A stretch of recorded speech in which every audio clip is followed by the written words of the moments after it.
So now that we've talked about a single frequency wave, let's talk about the superposition of two single frequency waves, or wave sum, right? A superposition is just a wave sum. So let's take two single frequency waves, two waves represented by wave functions, psi, right? Pitchfork, psi 1 and psi 2. And let's say that they have amplitudes A1 and A2. Whoops, this is supposed to be an A2. And wave numbers K1, K2, frequencies or angular frequencies, omega 1, omega 2, and excuse me, phases, psi 1 and psi 2, phi 1 and phi 2, sorry. Remembering that K represents the wave number, or 2 pi over the wavelength. So if we plot the displacement from equilibrium, in this case I just put it on the y-axis, right? That psi is on the y-axis, versus x, and we draw the distance between any two repeated pieces of the wave, any two peaks. That's the wavelength, which is represented by k. The phase represents where just the initial conditions, where the wave starts at x equals 0. What is y? If we look at the time function, the time dependence, right, it's still just a sine wave on the y versus t axis, where the distance between any two peaks is the period, which is 2 pi over omega. Yeah, I've said that about psi, that we're just plotting psi on the y-axis, so you can call it the y-axis or the psi-axis. So this psi 1 and psi 2 are what's called, again, single frequency wave functions. They're one-dimensional single frequency wave functions. Add and see the superposition of two single frequency wave functions. So let's just add them together and see what we get. Pretty easy to write that down, so we got a sum of two waves. All right, cool. But it's hard to picture to what that looks like, the sum of those two waves. So we're gonna manipulate them using trigonometric identities, in order to make something that's a little bit easier to physically understand. We're going to make their amplitudes the same. Now, so we're going to ungeneralize a little bit. We're writing a general, what happens when you add two waves, but we're going to ungeneralize a little bit just to make it easier to conceptually see what's going on. We're going to just make the two waves that we're adding to each other the same amplitude. And by the way, later on, we're going to add more waves to that. Psi 3, psi 4, psi 5. We can add an infinite number of waves together. It's called a Fourier, or one way to look at that is a Fourier transform, if you've heard of that before. But anyway, so just to show what we get, just to show easily what we get, we're going to make the amplitudes the same. What we're going to be looking for is, right, we've got two sine functions that we're adding together that have different arguments. Two sine functions that have different arguments. So we're adding together sine of A plus the sine of B. That's what I'm showing here at the bottom. Let's see what that looks like. You learned about trigonometric identities in probably pre-calculus and in calculus. So we're looking for the trig ID of how do we add sine A plus sine B. I'm just going to look that up. I don't have these things memorized. I believe it's one of what's called the half-angle formulas. What you get is 2 sine of 1/2 A plus B multiplied by the cosine of 1/2 A minus B. That's just the trig identity. So now I'll apply that to psi 1 plus psi 2. Applying that to psi 1 plus psi 2, basically you've just got what that ends up giving us, the A plus B. We've got K1 plus K2x minus omega 1 plus omega 2t. And then the cosine function, you've got A minus B, so it's K1 minus K2x minus omega 1 minus omega 2t.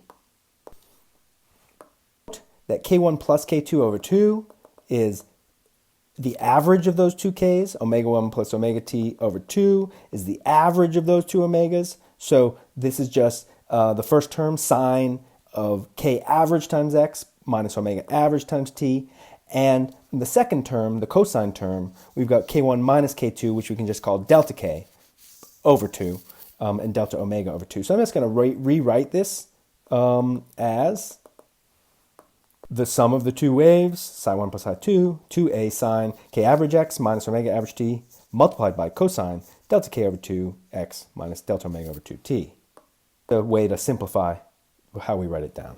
And actually, when we generalize to more waves, what you'll find is that it looks something like this. It looks something like a sine wave with averages, average k's and average omegas, with more than one, with more than two waves, and a sine and a cosine and a second sine wave.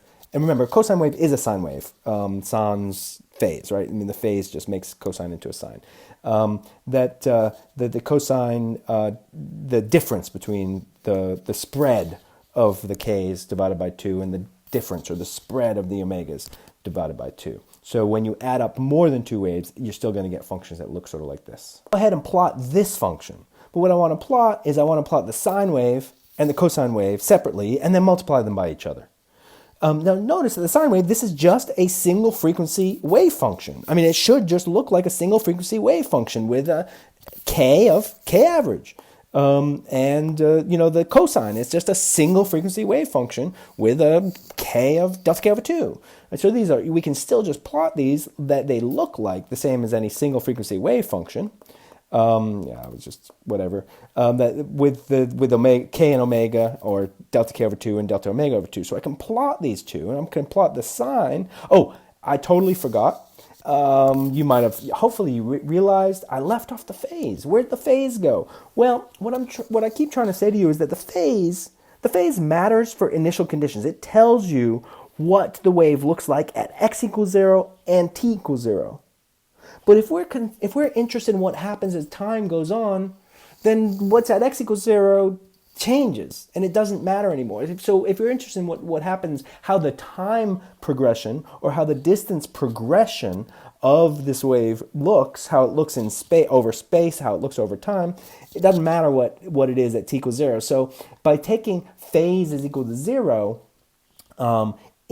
we don't lose any generality in terms of looking at the time progression. If we care about comparing at x equals 0 and t equals 0, what does wave 1 versus wave 2 look like? That matters. But if we care about what does it look like as time progresses, it doesn't matter. So indeed, I by accident left off, we can absolutely include in here these two terms, which just